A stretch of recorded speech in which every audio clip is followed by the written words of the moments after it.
All right, well, we're going to go ahead and get started here. I've got a great crowd. Thank you guys for coming today and sticking around for our program. We're excited to share with you about our Sand Creek discovery and kind of what we've learned about that and how that has kind of shaped our conclusions and everything with Sand Creek. There's a few Kit Carson connections, some that are not necessarily related to Sand Creek, but here's one we'll just kind of talk about for just a moment here. This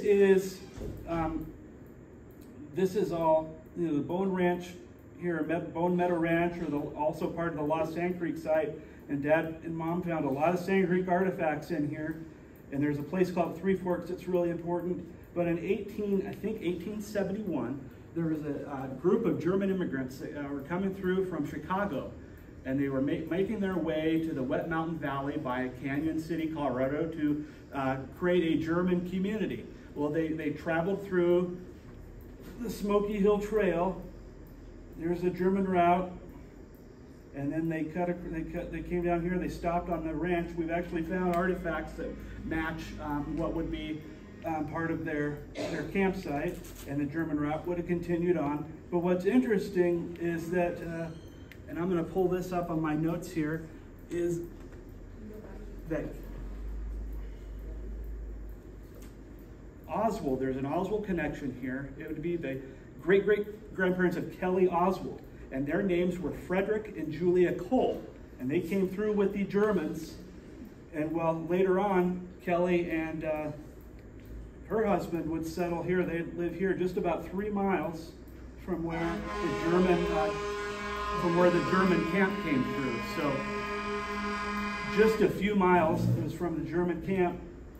And then they ended up just living just a few miles where her great-great-grandparents came through. So we found that pretty interesting. And then about a little just east of Kit Carson, on Section 2, a man lived there in the mid-1900s, about 1917, maybe a little bit before that. His name was Benjamin Conover, on Section 2 near Kit Carson. Now, Benjamin Conover was a soldier at Sand Creek. They ended up living in Kit Carson for many years. And in 1911, we have records that he was the Methodist Church. He was a board member for the Methodist Church here in Kit Carson in 1911. At 71 years old at that time, at 71. In 1930, he was 91 and was here in the Kit Carson area and was at Sand Creek.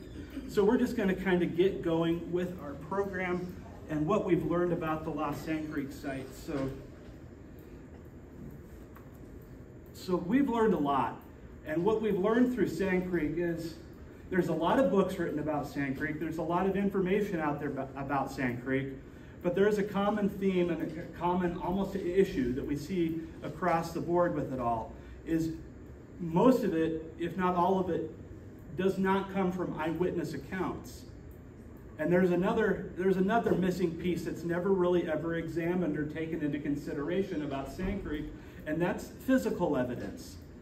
Because there was a search done in 1999 by the National Park Service. They found a few things, but we're talking we're talking a little ways up the creek from where the monument sat. The monument is no longer there. They took it down. It was the Sand Creek Battleground monument that they removed, but up the creek from there, they found a small area of about 300-400 artifacts. Most of those were, it's like like a bag of bullets, unfired bullets in one hole, about 100 bullets in one hole, and they found some artifacts there. But what we've heard historically about Sand Creek is that on the morning of November 29, 1864, about 700 soldiers came through and circled around an Indian village and attacked and killed Indians as they came out of their teepees. And so that's a story we all know. That's a story we've all heard. And it was told that it was right below that bluff at the National Park Service site where that monument sat. But there's one problem with that. They've never found one single piece, no single period artifact at that location.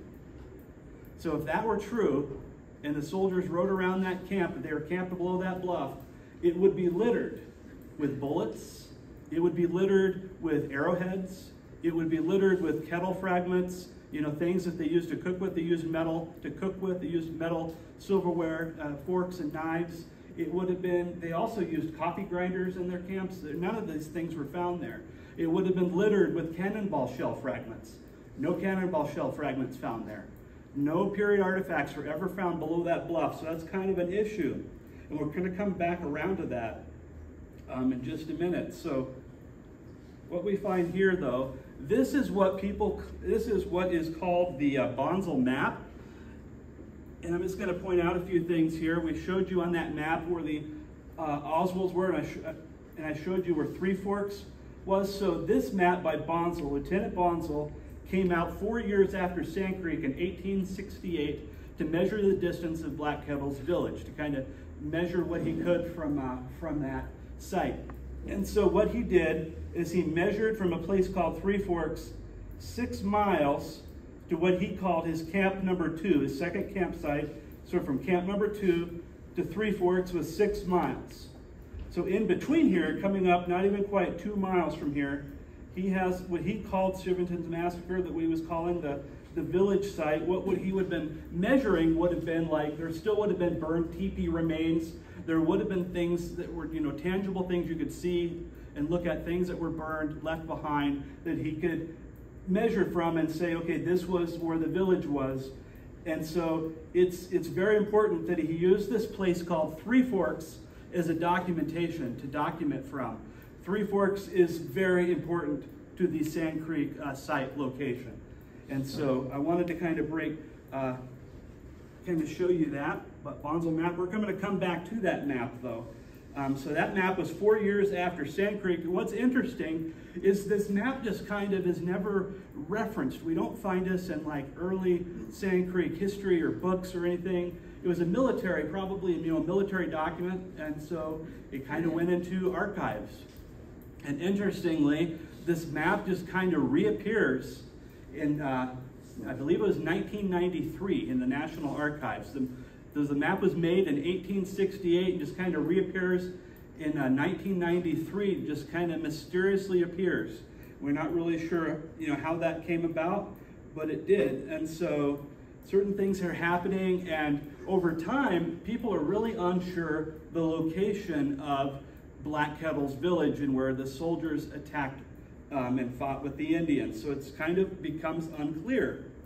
In 1894, the USGS topo map comes out. And this map is very important too, because we believe this is a map that's going to be used years later by George Bent and historian George Hyde. They're making a map, and George Hyde has interest in learning about Sand Creek because George Bent was there. He was half Cheyenne. He lived there in Black Kettle's village. He was also not just half Cheyenne, he was a dog soldier. So he was a warrior in the camp.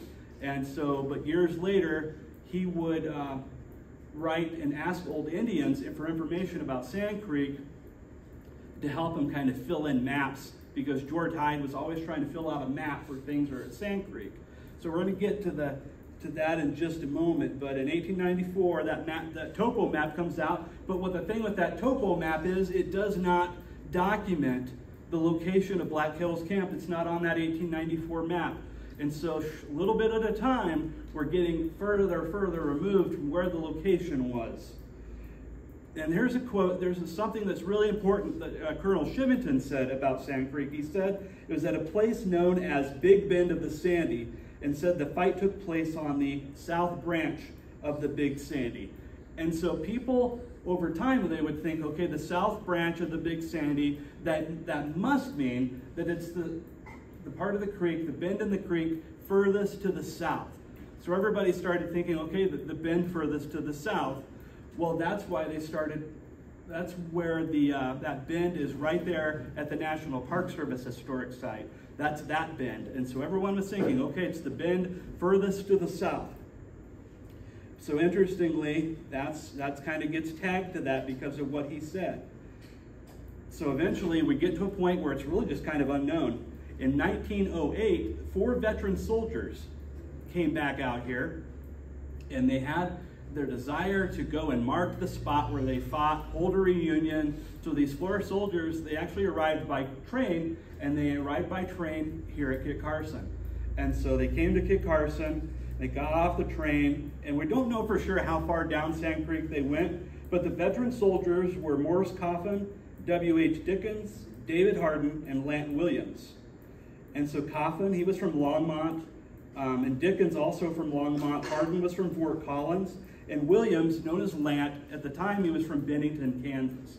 And now we've written a blog about him, and he's lived in various places, including in Colorado.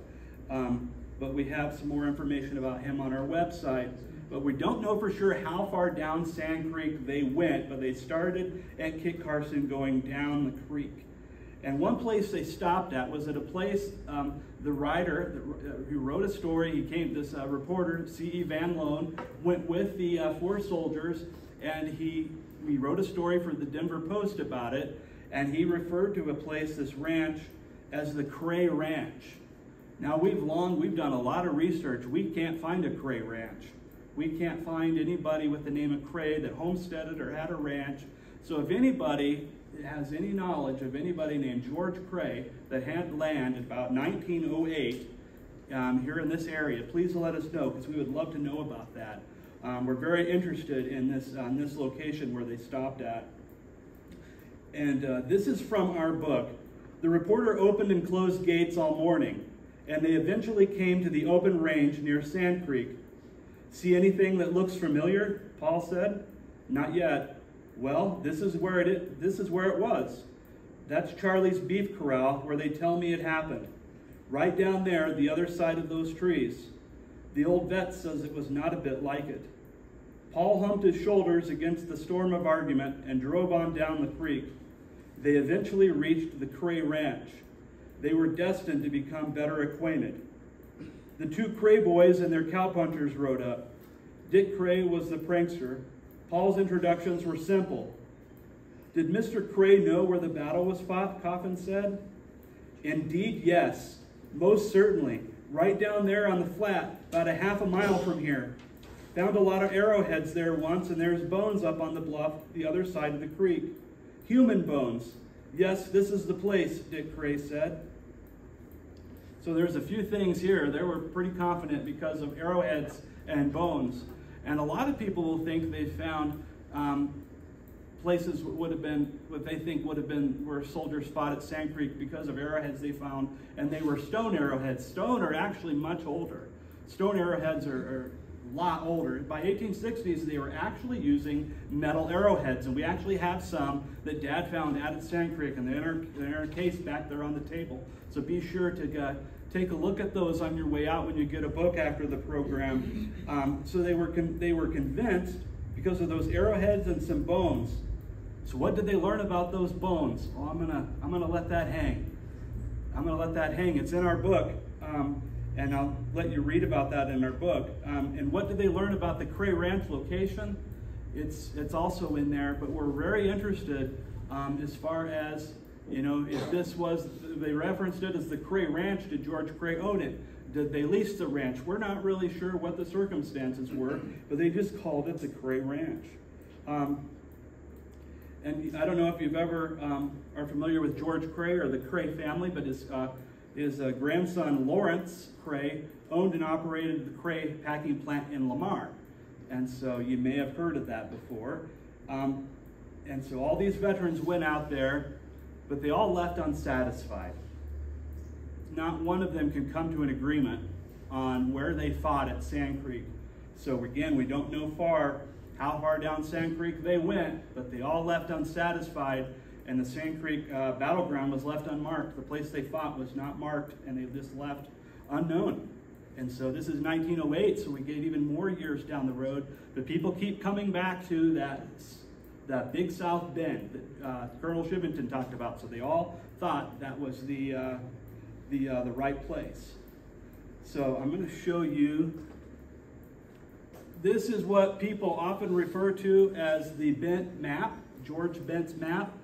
We learned through documentation and studying. We have, and in Dad's archives, he has over 400 pages of letters that George Bent wrote to historians. And what we learned was, is George Bent didn't really ever make maps. He would help fill in maps and fill in details on maps for specifically historian George Hyde. And so I'm going to point out a few things on this map.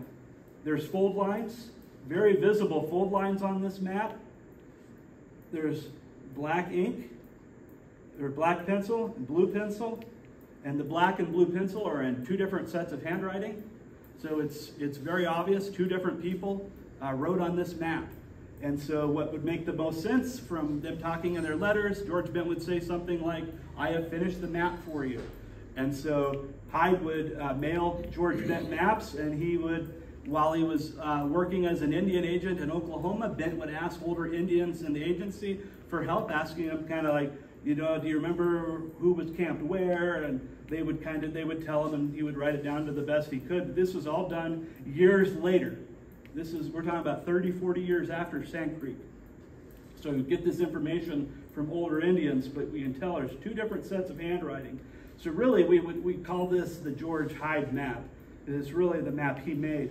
There's a few things I'm going to point out here.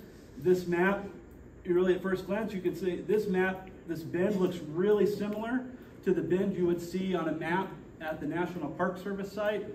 So what they did was that Hyde took that USGS topo map and he copied the bend in that map because, you know, they believed the furthest bend to the south. So that's what he did. But one thing is, so George Bent fills in all of this information for him. But if you notice something on this map, there's no legend.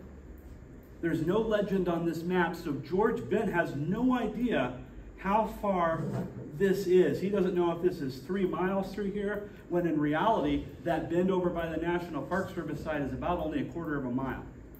It's not big enough for the entire camp. It's just not big enough for that village. It's way too small. So based on even George Bent's descriptions of Sand Creek, this is just way too small. So we kind of have some issues there. So that Big Bend idea was kind of a big reason. And so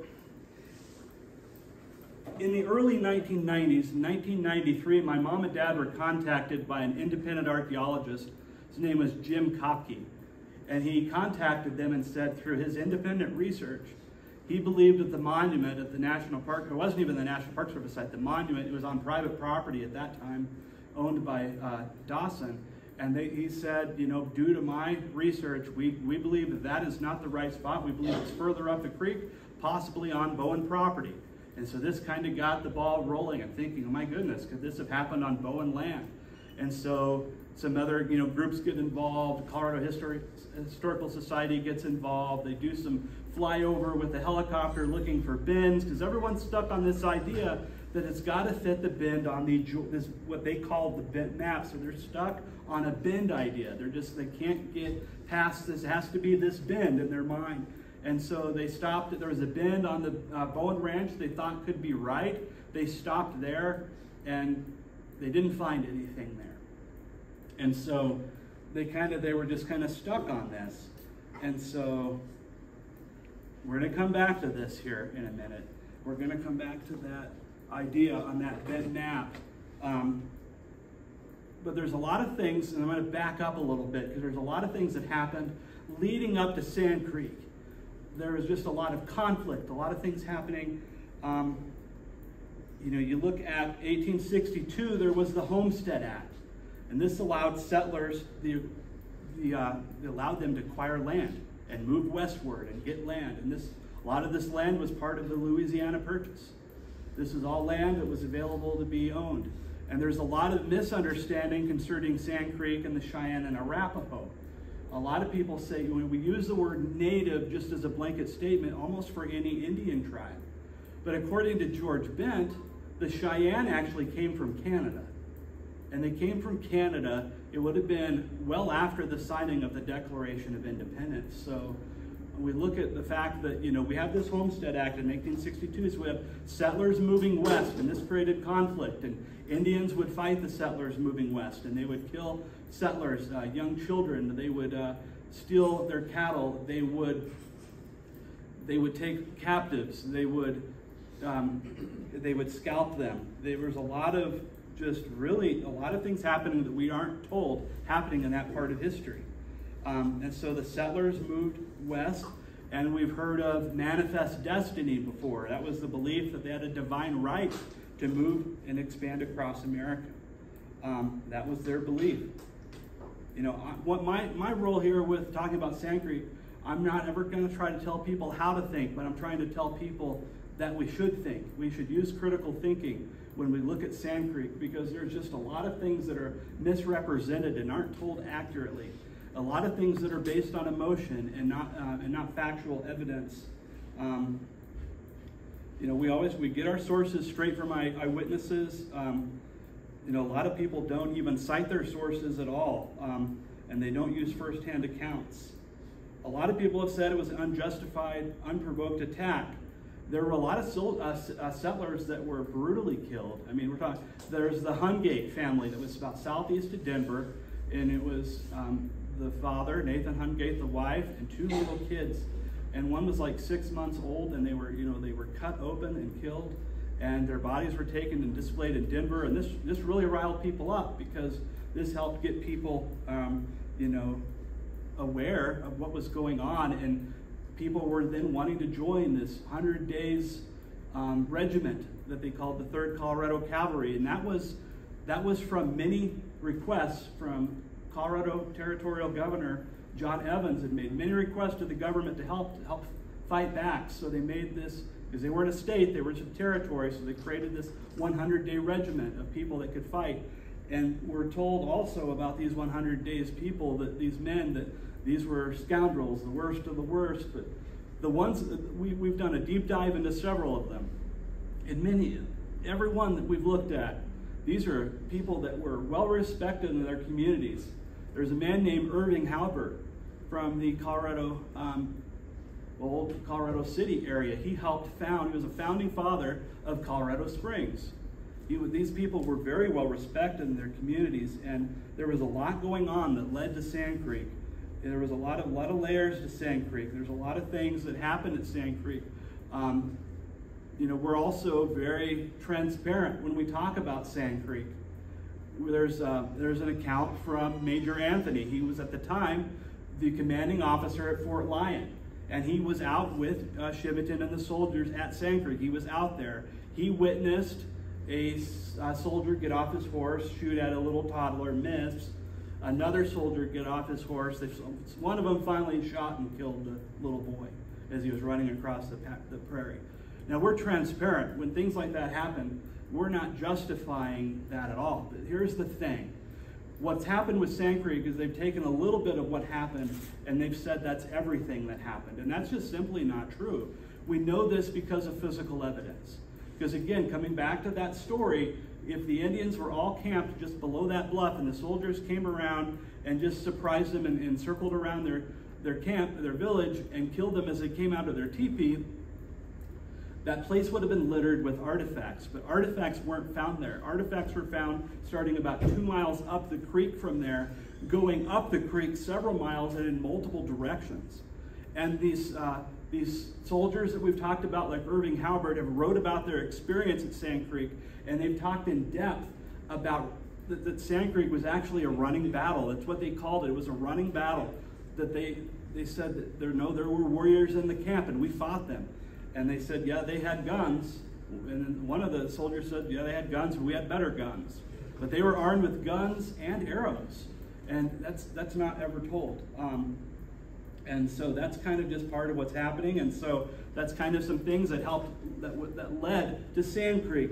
And so 1993, Mom and Dad are contacted by Jim Kopke, and they start to the wheels are kind of turning, because they're thinking, okay, there's a lack of physical evidence where this monument is below this bluff. And so they kind of, over time, they kind of think about it. They're thinking what they should do.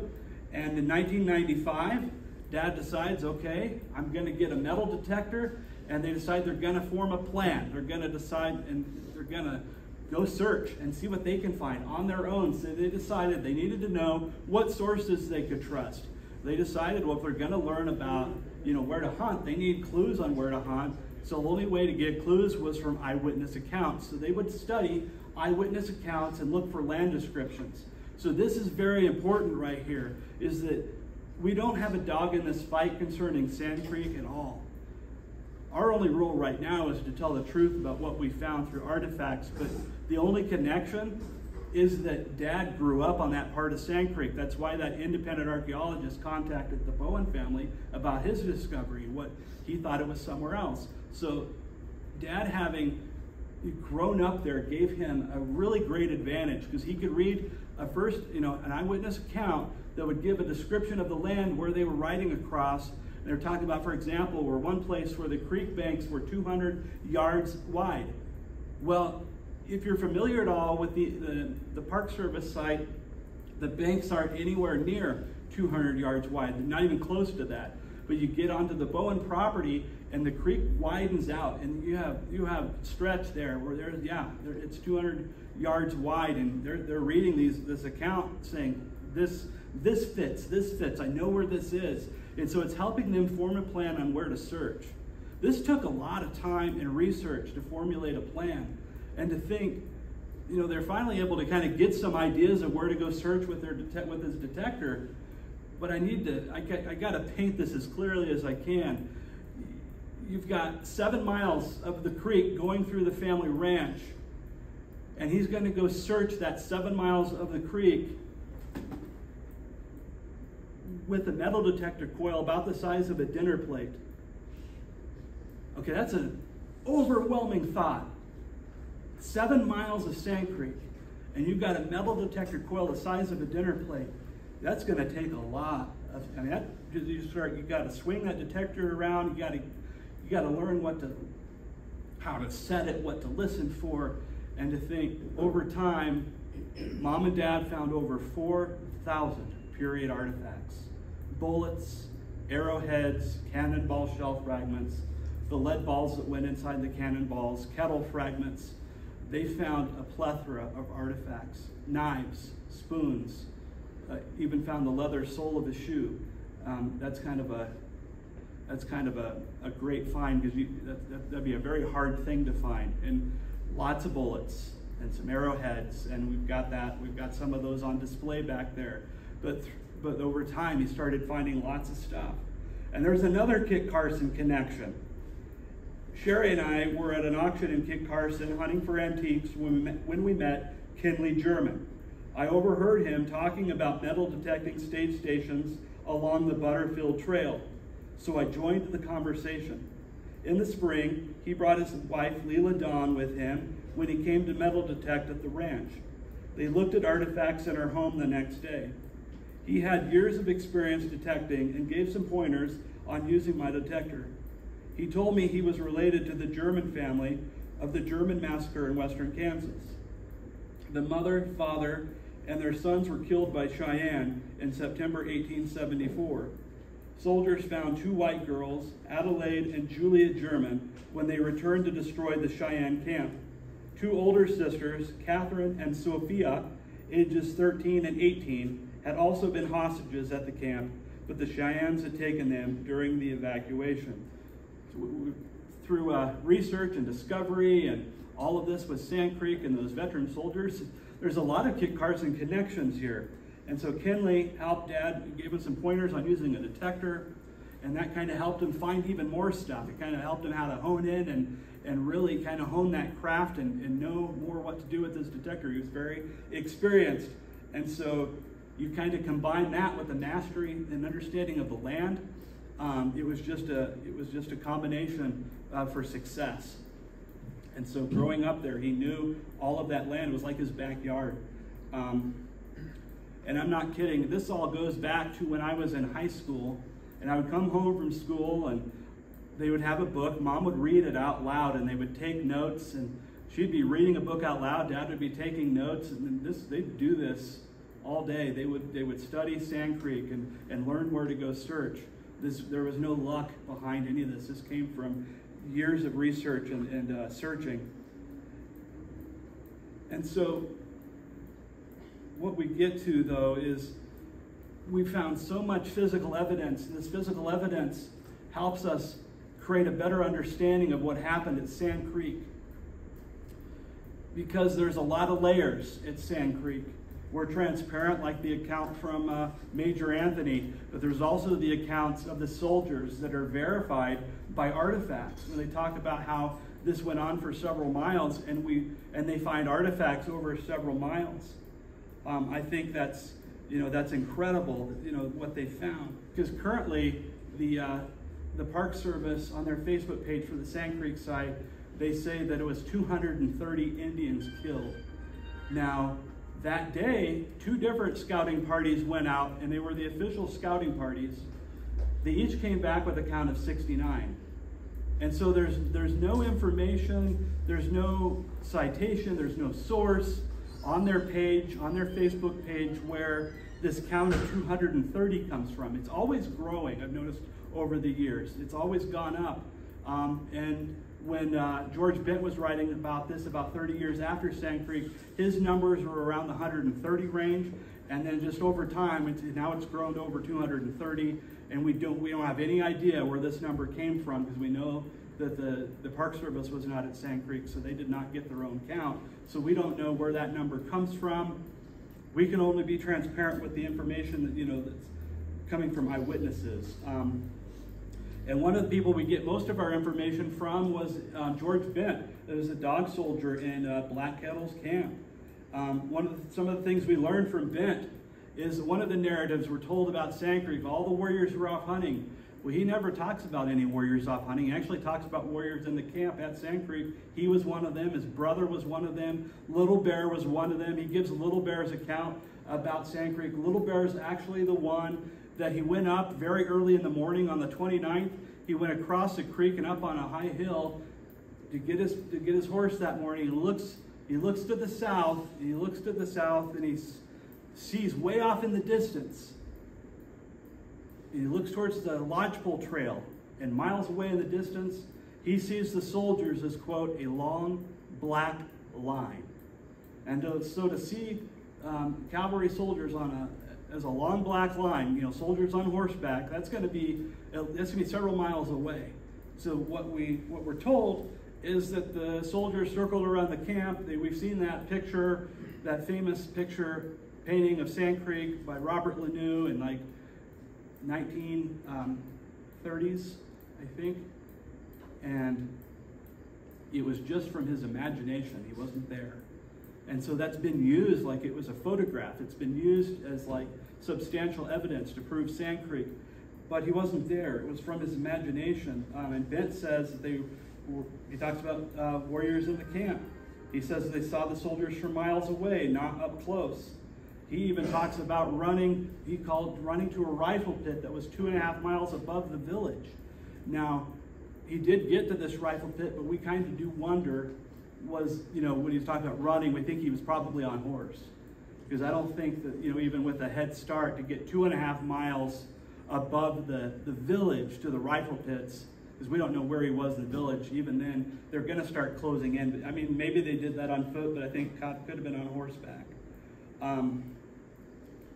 And so we also need to have an understanding of where this story comes from. Where does the massacre story come from? Well, there was a few people that actually got behind pushing that massacre story. Lieutenant Sam Tappan and John Smith were two of the first people to push the massacre story. Well, these two people had a strong dislike for Colonel Chivington. And a lot of people have formulated an opinion on Chivington about what we've heard about Sand Creek. But what we aren't told about Sand Creek is Chivington didn't order Sand Creek. Chivington was following orders from his general, General Curtis, who ordered Sand Creek, and that was based on the multiple requests by Governor Evans. And so Chivington was following orders from his general, and at Sand Creek, Indians were fleeing, so soldiers chased after fleeing Indians. That's why you have running battle locations, and just a lot of things were disorganized that way. But there was a lot of fighting. There's a lot of fighting with warriors, and that's substantiated by physical evidence. And so Tappan, for sure, he didn't like Chivington. Tappan was lieutenant colonel, and Chivington was colonel. He leaped over lieutenant colonel and became colonel. Shivington went into, you've probably heard of Shivington at Glorieta. And he had a major victory at Glorieta as major. And he got the rank of major without any prior military experience at all. He was actually offered the position of chaplain. He said he wanted a fighting position, so they offered him major. And due to that major victory, he was then promoted straight to colonel, skipped lieutenant colonel. Well, guess who was due in line, who thought he was due to become colonel from lieutenant colonel, was Tappan. And so a lot of this was politically motivated. There was a dislike towards Colonel Shivington. And so he actually protested that, because Sam Tappan was the one in charge of the 3 hearings after Sand Creek that they held in 1865. They had 3 hearings, and Sam Tappan was in charge of those hearings.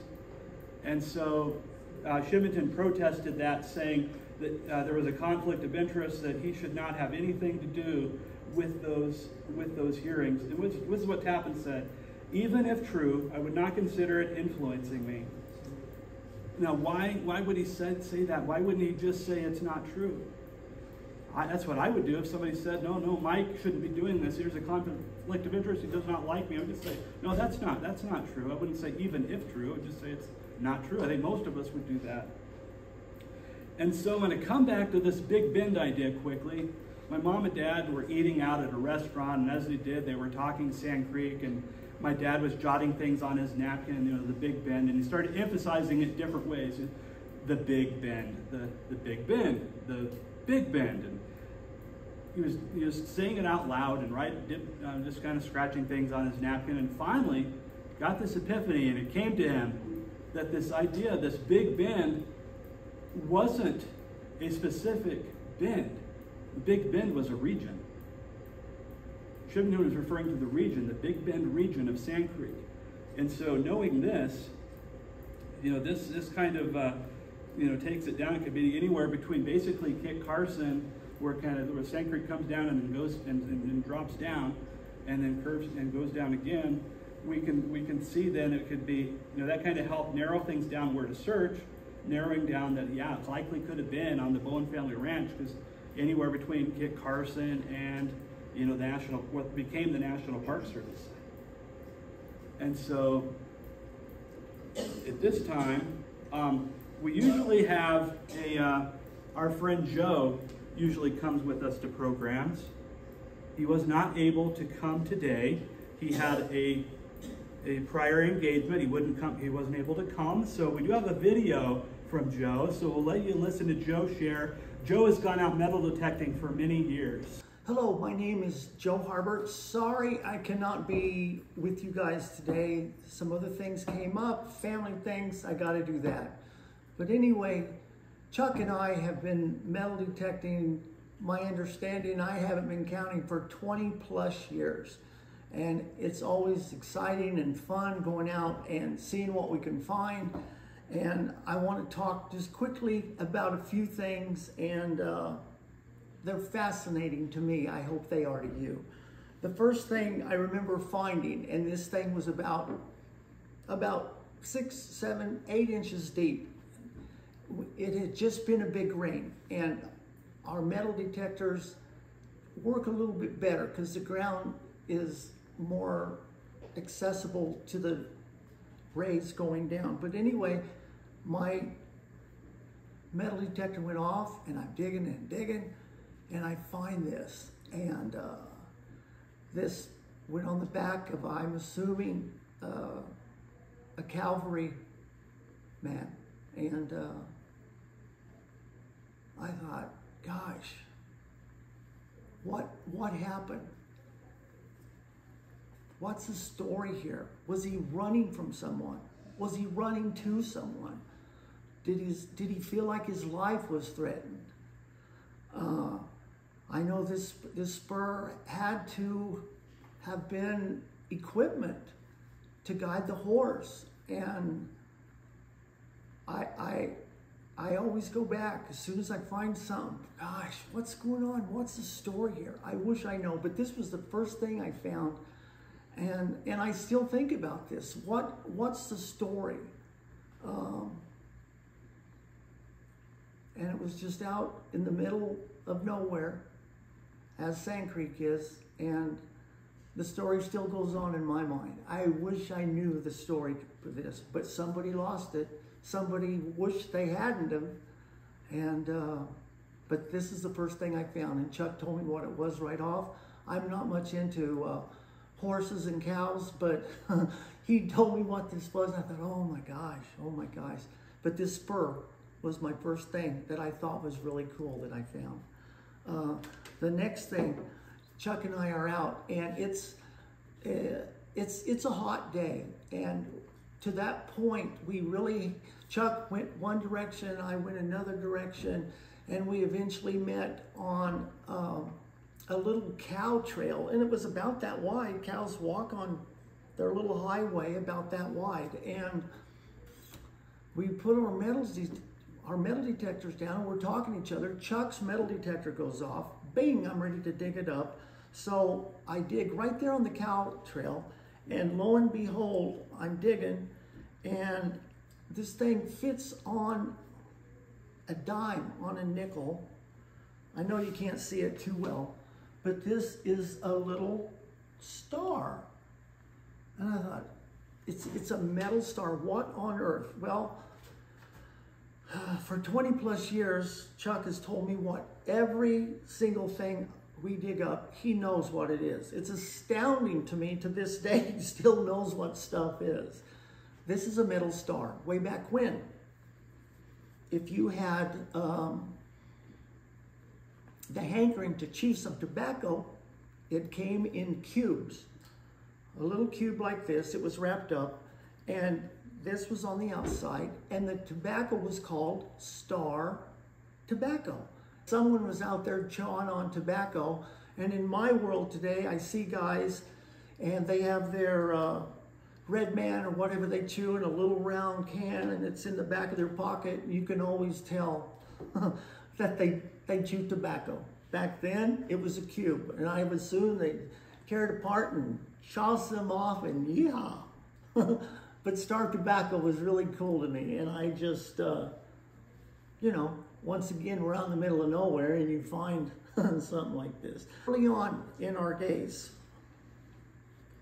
I would be riding with Chuck out to Sand Creek, and I noticed on his dash of his pickup, there was this very heavy piece of metal. Chuck showed me this. It was on the dash of his truck, and wow, what on earth is this? I hope you can see it. It's not that big, but it's big enough, and this is the outside of a cannonball. But these are what went inside. These pellets went inside. I'll call them pellets. They reminded me actually of marbles when I was a kid playing marbles. You have your steelies and all that. At least I can remember that. And there was, I believe, 26 to 32 of these things inside a cannonball. And I will tell you, if they hit you, you're going to know it. And they're just violent. Chuck was telling me about this, and we found a bunch of these things. He also told me that the cannonball is usually set with a fuse. Well, it's not the kind you light and throw in a cannon and there it goes. This was actually part of the fuse right here. And this little baby screwed down inside the cannonball where it was all flush and you had a nice round ball. This stuff is violent, and this will hurt people and kill people. And again, all these things have a story. And we pulled up, and Chuck said, "See that green post out there?" Yeah. And I see it out there. It was about 100 yards out there. And I remember it was green, and Chuck said, "That's where I found this." And he said, "I found it pretty deep," he said, maybe a foot or so. And I thought, oh my gosh, I wonder if I'm in that area, the kill zone, with these little balls coming at me, or this thing would hit me. Once again, my mind goes crazy.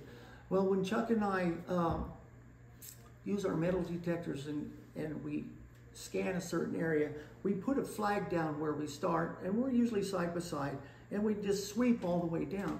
Once we went a certain distance, we put those flags down, and now we move over. I hope you can see this. We move over virtually the same area, put flags, and we go back only to the side of the original flags we put down. We're now over here, and we just go back and forth so we don't scan the same place over and over.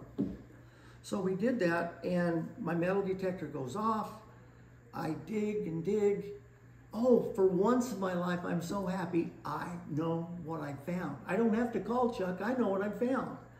And I found this. This too is the outside of a cannonball. And I was proud of myself because I found that. And I'm looking, it just hit me in the head. I'm looking, and where was Chuck's piece? And I'm guessing, but it's very close to a football field away. And Chuck came over, as he always does. He takes a picture of things. He GPS's it, and then he puts it in a little nail belt, and off we go again. So he plots everything. He takes a picture. He knows exactly the coordinates of every single thing he finds. So after a few hours, we go home, and I said, Chuck, could I please see the piece that I found? So he gets in his belt and he hands this to me. This is my piece right here. And I get the one on the dash, and I'm just fooling with them. I'm looking at them, and lo and behold, they fit perfect. That amazed me. That far apart, a football field apart. Many years later, we find this, we find the fuse, we find the balls that go inside, and we find this. What are the odds that these things match perfectly?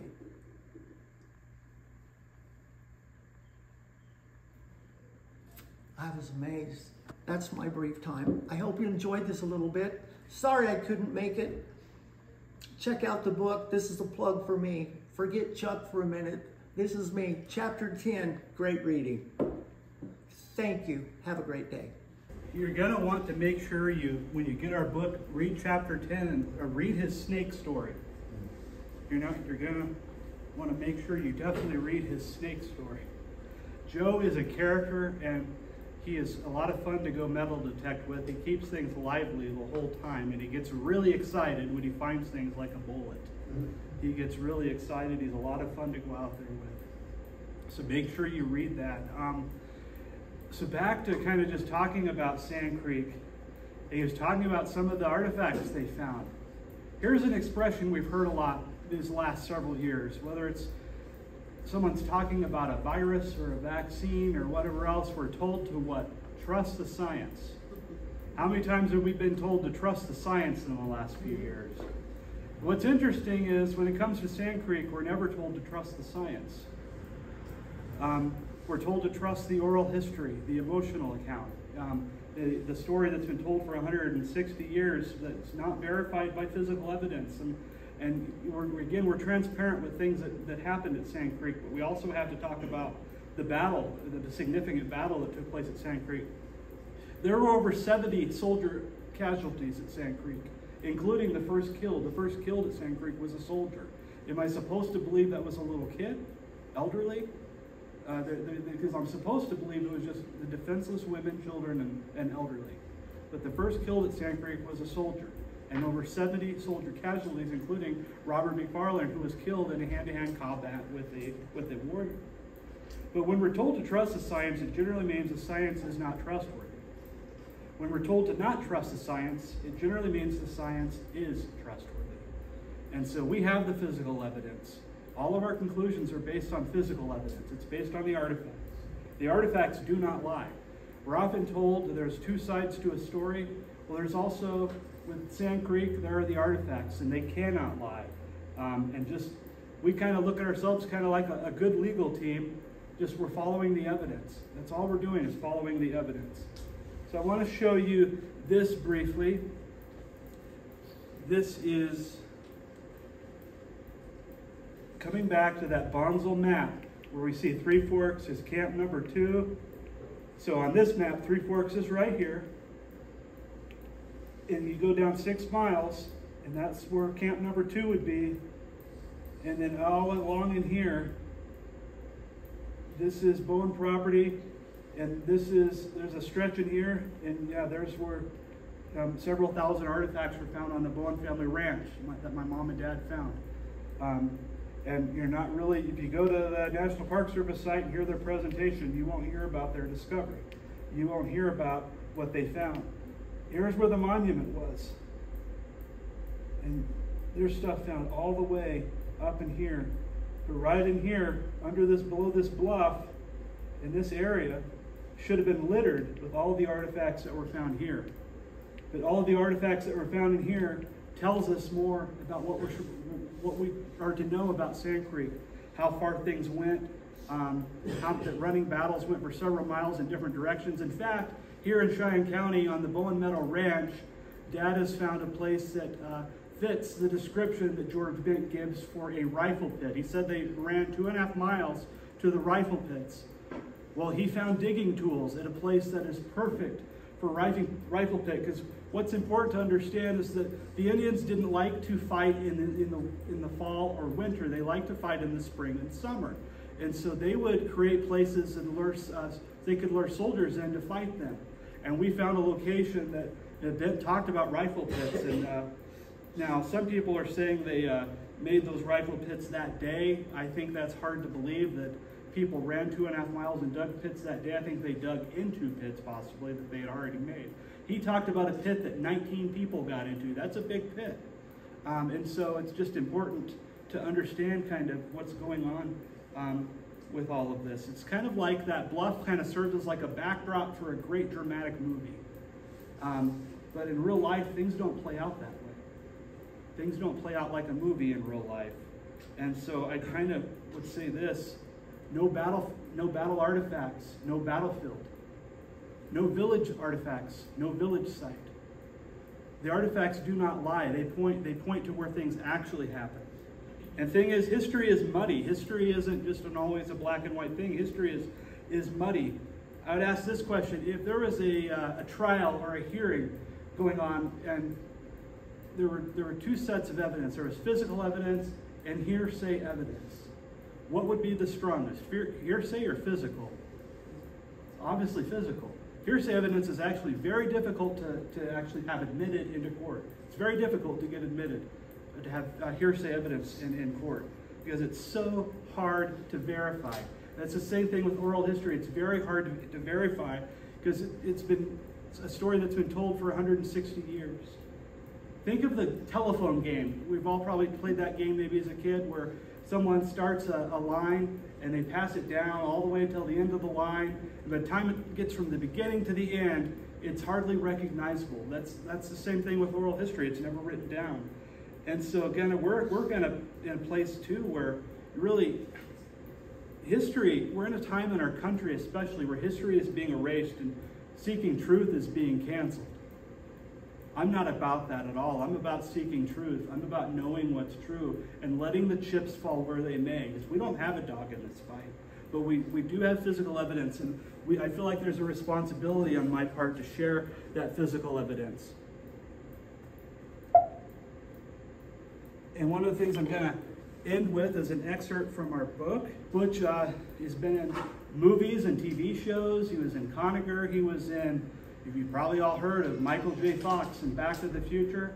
He was in Back to the Future 3. You probably remember the scene where Michael J. Fox gets out of the DeLorean and he's being chased by Indians, and then here comes the cavalry, and he jumps into a hole, and the cavalry jumps out over Michael J. Fox down in that hole. Well, Butch Kelly on his horse rode right over Michael J. Fox. So he's got a lot of experience. He's very knowledgeable. We're grateful that he's taking his time to come and help us today and share his knowledge and what he knows. He came to visit Mom and Dad in their home and to look at artifacts that they found. And so this is from our book, We Found the Lost Sand Creek Site. Butch Kelly visited a month later to look at bullets and other artifacts I found. Butch is a local historian and an Indian Wars cavalry reenactor. He portrayed a soldier in Son of the Morning Star, a TV miniseries about George Custer and events prior to the Little Bighorn. He looked at a cavalry carbine swivel from a carbine belt, some spurs, a bit, and 3 or 4 things that could be identified as military, he said. Is there anything else? Butch said after looking at hundreds of artifacts. Wasn't this enough? What more could he want? I had some 5-gallon buckets full of things like barbed wire, fence staples, round nails, and even a hubcap from a Model T Ford. Well, there was the piece of cast iron on the dash of my pickup. It didn't seem worth mentioning. I thought about putting it in my bucket of junk, but I didn't know for sure what it was, so there it stayed. It had sometimes bounced awkwardly, hitting the windshield. I went to get it. There were some threads in it that could have had something like a pipe screwed in it. I handed it to him, thinking it was worthless. Do you know what this is? I had to admit that I didn't. I thought it could be a broken piece of a windmill weight. The old windmills had counterbalance weights instead of tails that are common on them today. Some of the early weights were ornamental and looked like barnyard animals like horses, pigs, or cows. Some were just simple round balls. Perhaps the threads were where it screwed into the windmill. I'll tell you what this is. He straightened his shoulders and looked directly into my eyes. I was not prepared for what he would say next. Now I'm going to leave it right there. The rest of the story is in the book. I promise you it's in the book. Thank you all so much for coming today. Thank you guys for coming. Thank you so much. This has been great to be able to come out to Kit Carson Days. This has been a great turnout, been a great crowd. So thank you guys. Thank you guys.